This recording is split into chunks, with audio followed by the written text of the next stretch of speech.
Hi guys, here's a Hampton Bay polished brass Hampton Bay Landmark 3 ceiling fan, Landmark 3 Plus. They're not that good fans. They're kind of crappy. Because Jack Patterson, and here's the light from here to light. I feel like I just Slow. because I drop every single piece. every time. Tell it's on your wall control with a series of wall controls. I do it like once a week. Just like Hampton Bay. One little movement will, the whole thing will fall. And so Can I reach the chains since I got taller? Yep. So I can do factory speeds.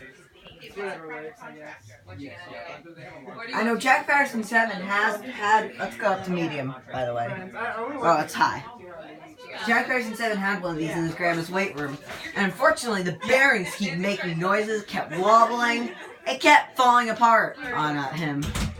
And the couple of the blades broke off and injured him. He's a YouTube user, I'm gonna go to high.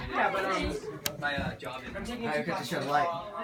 a math class that I need to like, that I need to like get to the college level, And you know, the blade injured off him.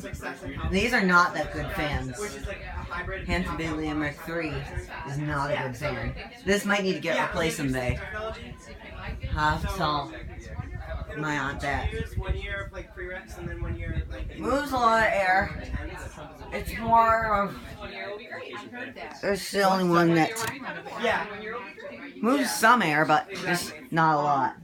That's the Hunter does. Maybe put a Hunter in here.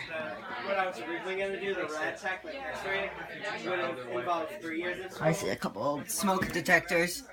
So, yeah. If you want to get this some other day, someday, Yeah. great. You can go back to Nice. Yeah, Yeah, they definitely. I can reach the pull chains on this fan. Yeah. I can reach Right now I have a little them when I stand on the bed. you know, I just like.